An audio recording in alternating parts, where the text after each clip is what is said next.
Hello and thanks for joining us from our studios in Israel.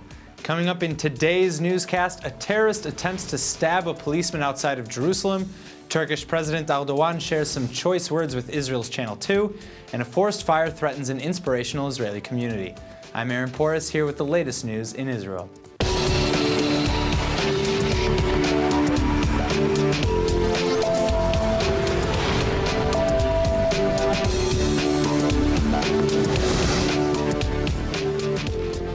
Calm was shattered outside Jerusalem this morning as a Palestinian man tried to stab a security officer nearby. The incident took place at the Kalandia checkpoint between the capital and the West Bank Arab city of Ramallah. According to a statement from the police, the terrorist was walking towards his victim in a lane intended only for vehicles when he suddenly began to wield a knife. He was shot by security forces and none of the Israelis were hurt. It's been relatively peaceful over the past 2.5 weeks since a Palestinian terrorist tried to stab an IDF soldier at an interchange in Judea and Samaria on November 3rd. The assailant was also shot and killed by security personnel during that incident. We are now able to bring you this update on the first interview Turkish President Recep Tayyip Erdogan has given to the Israeli press in over a decade. Israel and Turkey just signed a pact to restore full diplomacy, and the interview was intended to display the new era in closer ties. That's not really what happened, though, and it quickly became contentious. When asked about statements he made 2 years ago that Israel's conduct during the 2014 Gaza conflict was more barbaric than Hitler, Erdogan insisted that he doesn't agree with what either party did, and it's irrelevant to discuss comparisons now. He said he was well aware of the offense that he caused the Jewish people by mentioning the Nazi leader, but obstinately asked how aware Israelis are of what happened in Gaza during the fighting. He went on to argue that Hamas is not a terrorist organization in defiance of international consensus, and insisted that the Islamist party must be part of any future negotiations with the Palestinians. The Turkish president then declared that Israel be solely responsible for the impasse in the peace process. But much of his most searing criticism came when he accused the Jewish state of failing to respect the holiness of Jerusalem and trying to alter the status quo on the Temple Mount. Despite repeated denials from Israel's government of any such intentions, that false charge has been used to fuel much of the bloody terror attacks against Israelis for more than a year. For the past 2 years, the Times of Israel has campaigned against the Israeli binary options firms that it claims have systematically ripped off customers at home and abroad. Times of Israel editor David Horowitz told ILTV's Steve Leibowitz that in recent weeks, law enforcement agencies are taking action to force binary options out of business. What's going on in this industry is so deplorable, much of it is so deplorable, that ultimately the forces of law enforcement have to get involved. Really the tragedy, because there have been so many victims, is that it has been taking so long. And yes, we've made it a priority because it's quite staggering to me that for the best part of a decade, a growing number of Israeli companies have been stealing money from people all over the world under the guise of an investment, which is in fact it's a con. And finally now, yes, the Prime Minister, having banned binary options firms in Israel from targeting Israelis, which is a step forward but not good enough, the Prime Minister's office has now essentially called on the rest of the world to follow suit and ban binary options trading. Now, it's a significant step because it means that the Prime Minister of Israel is kind of on record now as saying, I mean, they use the word unscrupulous in the statement. They emphasize why this is worse than gambling because gamblers know they're gambling, but in the case of binary options, people think that they are investing, and in fact, they're not told of the dangers, and we could say a lot more than dangers that are involved here. But now the Prime Minister is on the record, and the next step will be what else Israel is going to do, because this is not the end of the action for Israel.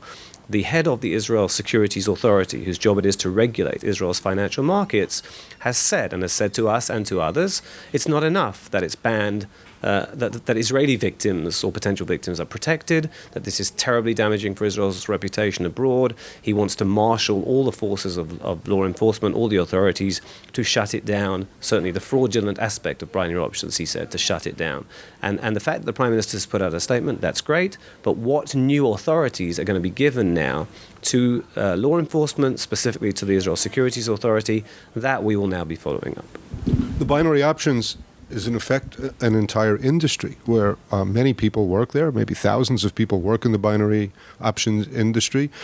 Have you noticed, or is it possible to know, whether or not the campaign that you've lodged against them, and now that the Prime Minister has taken up, has actually caused them any damage? Honestly, I don't know the answer to that. Obviously, they're very aware of the publicity, and I must stress it's not only us. I mean, we were not the first people to report this in Israel. Other Hebrew media outlets had covered it, and we're certainly not the only people covering it around the world. I think we're probably the only people who've made it the kind of priority that we've made it. They're feeling the pressure. But Are they fighting back in some way? Look, they're feeling the pressure. They've been able to operate for so long without much exposure. But now you have French investigators on the case. You have America has banned binary options. They're not allowed to approach American citizens. There are other countries that have had bans or that are talking about bans. There are other countries that have launched investigations or are about to launch investigations. There are other journalistic enterprises around the world that are reporting on this. One of the reasons why I think Israel's authorities started taking action was because they saw that the rest of the international community was realizing. An issue here was they didn't realize where this was coming from, because one of the things that the fraudulent firms do is they misrepresent themselves. They claim to be calling from England, say, or from places that are not Tel Aviv, Ramat Gan, and so on. In fact, they're calling from Israel. They claim to be experienced stockbrokers who went to this college and that college. You know, in the fraudulent companies, this is an absolute scam. I mean, it's the most naked of scams, and I think that they've been able to get away with it for a long time. So the gradual exposure, the gradual intervention by other countries, the gradual reporting in other countries, I can, at the very least, anyone who now goes to work in binary options in Israel or considers working in binary options in Israel knows now that they're entering a widely fraudulent field. I'm not sure that they knew that 6 months ago. And remember, a lot of the employees are relatively new immigrants. They are prized because they have language skills, people who speak fluent English, fluent French, Arabic, I have to tell you. We're ripping off people all around the world, these Israeli firms. So I think I would say that as of now, if you're going to work for a binary options company, you know that you're entering a widely fraudulent field. Just for the sake of our viewers, how would you know if you're being approached by a binary options company is there a red light that starts flashing so that you can know, be given a tell so that you know that this is something I have to stay away from? Listen, if they're promising you some kind of short-term, lucrative, quote-unquote investment, give us some of your money, we will guide you and enable you to make lots more money very, very quickly by assessing or using our expertise to assess whether commodity prices or currencies are going to go up and go down, binary, up and down, very simple. If they're promising you the world very quickly, generally in life, you should run a mile, but in this particular field, if that's the kind of stuff you're being offered, if you start getting emails, if people are phoning you, cold calling you, if you see an ad that says make lots of money from home, if you see an ad that promises you lots of money very quickly, I would be wary. The other iniquity of this field is that people watching now will say, I'm going to check this out on the internet, and they'll Google binary options. The firms are very clever, and therefore many of the sites that you will see purporting to tell you good binary options companies and bad binary options companies are themselves run by binary options companies. So there is no good binary option company? I would have to say that the industry is widely fraudulent. I've got the Prime Minister of Israel saying this should be banned around the world. That's not me saying that. And he's not distinguishing between some ostensibly good ones. He's saying this whole thing stinks, basically, and it should be stopped around the world. That's the Prime Minister of Israel. Well, good work journalistically in following this story, and thank you, David Horovitz. Thanks for being with us at ILTV. Thanks. There's been a lot in the news lately about the Amona outpost, which the High Court ordered to be dismantled by the 25th of December. The Knesset just passed the first in a 4-step process of creating a law to protect Amona and other settlements like it in the West Bank. Some of these outposts were found to have been built without proper authorization and on privately owned Palestinian lands. The proposed legislation, called the Regulation Bill, calls for retroactive approval of these settlements and for compensation to be paid to the original Palestinian owners. While the Minister of Public Security, Gilad Erdogan, says he's still hoping that the Amona dismantlement can be prevented, he announced that the government will comply with the court ruling if it goes ahead as currently scheduled.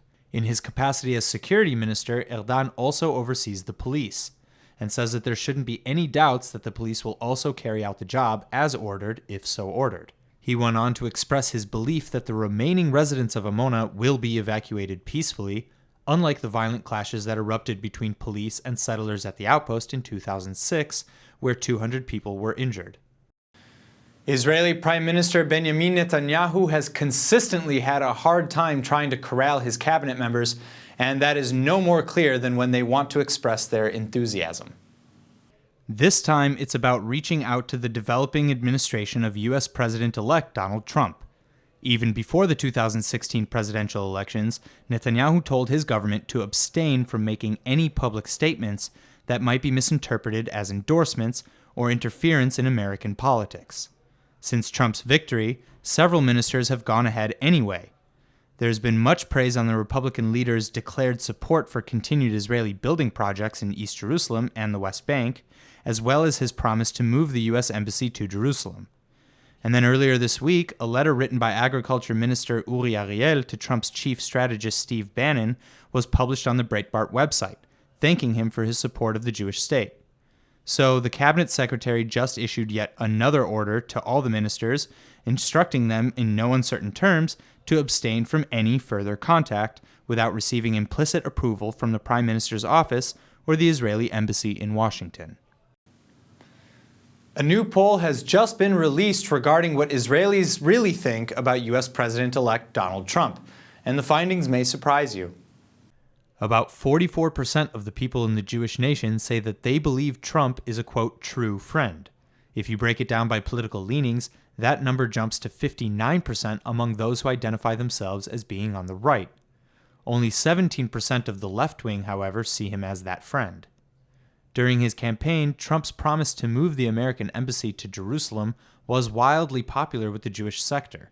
But now that he's about to take office, they're a lot less sure that he's actually going to do it.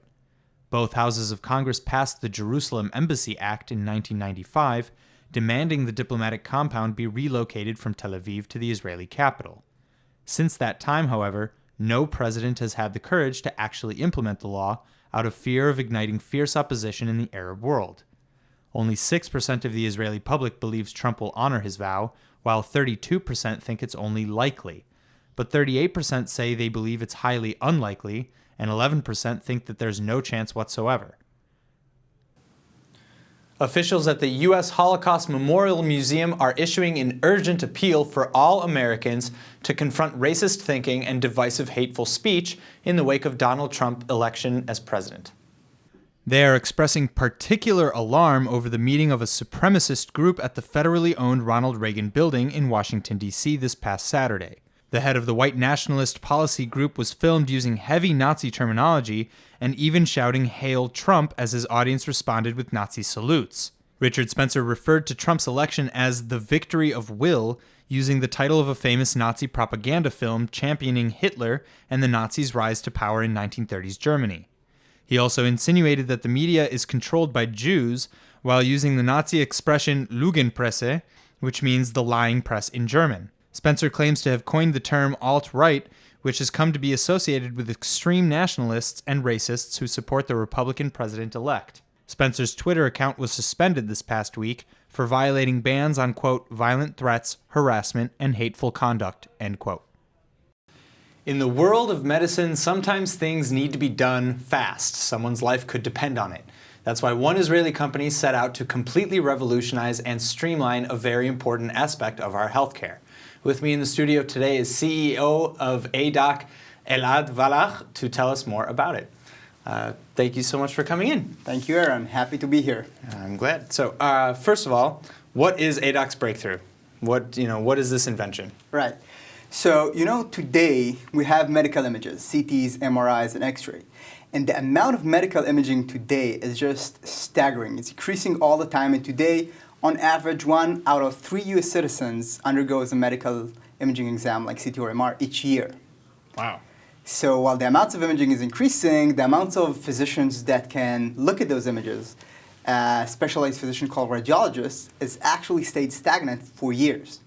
So there is a very big overload problem today, and people sometimes don't get treated on time just because nobody looked at their images fast enough. Of just radiologists being totally overworked? Right. And, I must say that's not their fault. They're doing actually an amazing job with the tools they have, right?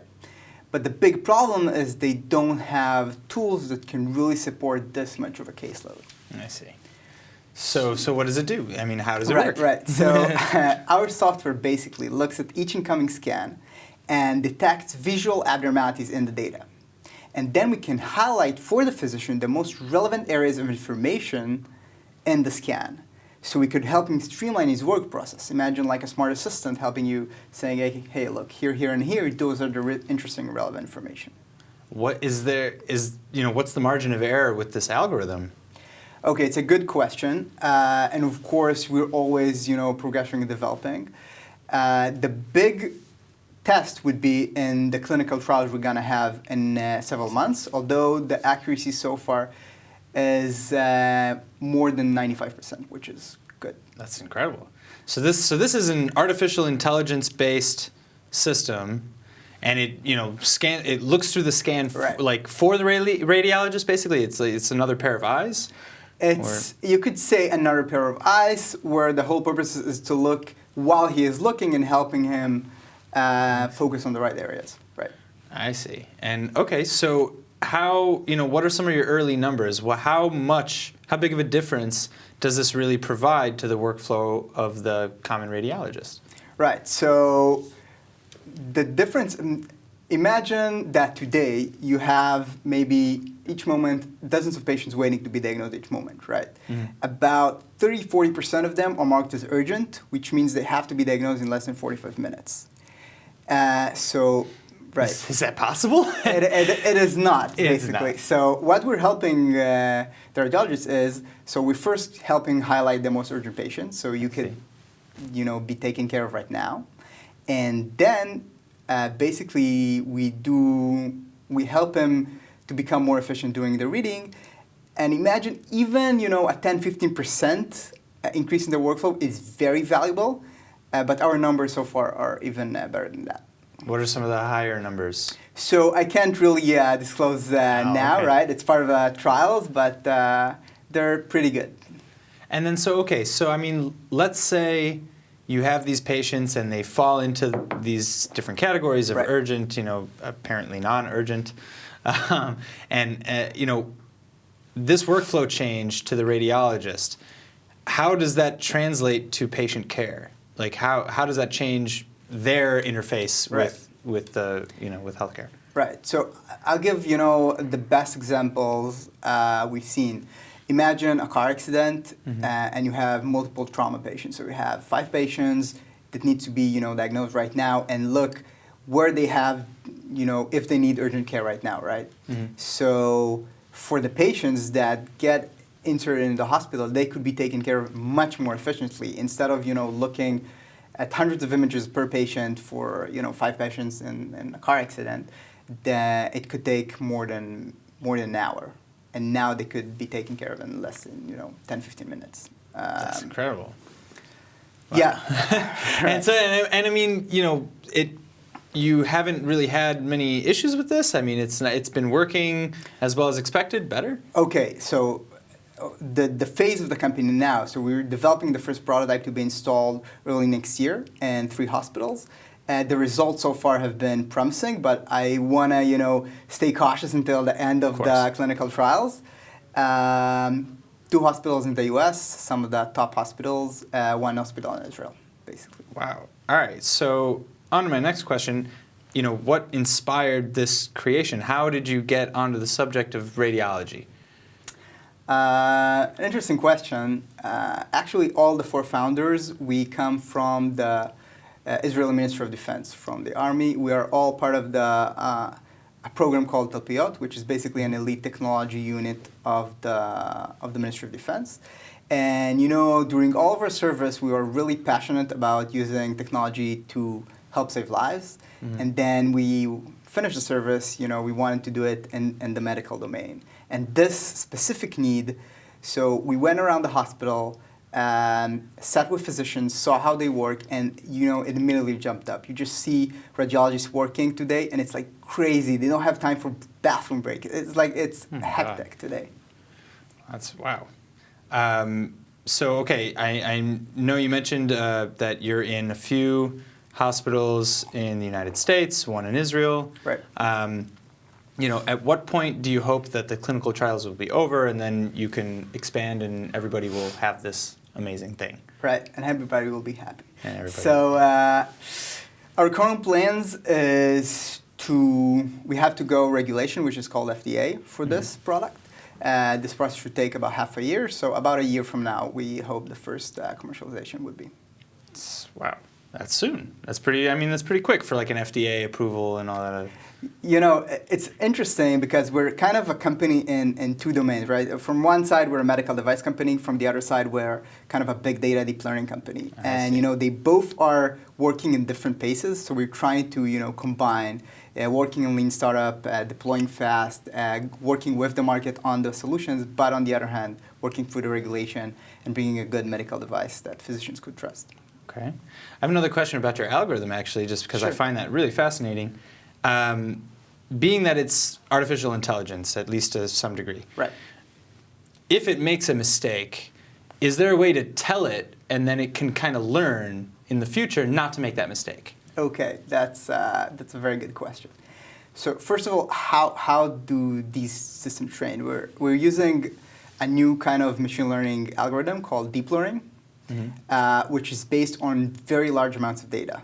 So we're taking, tens of thousands, hundreds of thousands of images of scans and inputting into the algorithm. And in our beta sites we're working with, so basically they can help us, each time we make a mistake, they can say, okay, you made a mistake. But on the running product, we can't do that because of the regulation. It is a medical device. You want to trust that nobody entered any changes, the physician didn't enter any mistakes. I see. Right. All right, so finally, I would like to congratulate you because ADOC has seemingly won the 2016 Geek Time Tech Fest convention. What does that mean for ADOC? So, first of all, we really like the convention and the competition. We're avid readers of Geek Time. It's a very well-known newspaper here in Israel. The competition is mostly about the prestige, I guess, of winning the award and building the credibility of the brand. So the word is out there. So the word is out there. And that is excellent. I cannot wait until this is in every hospital and, we'll give some radiologists a breather and some faster care for much needed. That is much needed for a lot of patients out there. So thank you so much for coming in. Thank you. Appreciate it again. And good luck. Thank you. Residents of a village west of Jerusalem were allowed to return to their homes just a short time ago after being evacuated because of a blazing forest fire. Fire broke out around midnight last night. High winds then fueled the flame, putting the unique Neeve Shalom village in the immediate path of danger around 4 o'clock in the morning. Police moved in and swiftly evacuated about 250 Jews and Arabs from the mixed community. The town is also known in Arabic as Al-Salam and was founded in an area between Israel and the West Bank. The cooperative community is designed as a living example of coexistence between Jews and Arabs to show that they indeed live in peace together. Police conducted house-to-house searches to ensure no one was left behind in the path of the inferno. A massive force of 60 teams, 140 firefighters, and 10 planes were deployed to battle the blaze. They succeeded in bringing the flames under control within just 6 hours, and miraculously, there have been no reports of injuries or even damage to the residents' homes.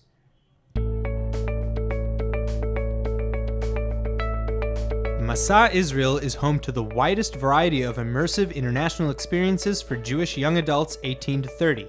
Find the right study abroad internship, service learning, or Jewish studies program to help you grow as a person, a professional, and a leader, while also developing a robust global professional network that includes Israelis and Jews from around the world. And now for our Hebrew word of the day. There are some Israeli cities, like Neeve Shalom mentioned earlier, that have become a beacon of hope for coexistence and the peaceful mixture of cultures and peoples. So today's word is me'orav, meaning mixed. Me'orav is a good word to know in Israel in your daily life, as so many things you wouldn't often think of are indeed me'orav. Maybe your pet dog is a me'orav breed. Maybe your friends at school represent a me'orav group. Maybe you're just ordering a me'orav Yerushalmi or a Jerusalem-style mixed grill dish. It's delicious, by the way. Or maybe, as me'orav can also mean involved with, you're just me'orav with something important to you. Either way, just try and mix things up from time to time and get out of your comfort zone. There might be something amazing waiting for you. Let's go ahead and take a look at the weather forecast. ILTV's weather forecast is sponsored by Adopt a Savta, taking care of Israel's lonely Holocaust survivors. Tonight will be mostly cloudy with a chance of rain and a low of 64 or 18 degrees Celsius. Tomorrow you can expect temperatures to drop sharply with another chance of rain and a daily high of 73 or 23 degrees Celsius. All right, everybody, that's it for today's news. Today's exchange rate is 3.86 shekels to the American dollar. Remember to sign up for our daily newsletter at iltv.tv. Thanks for watching and see you tonight.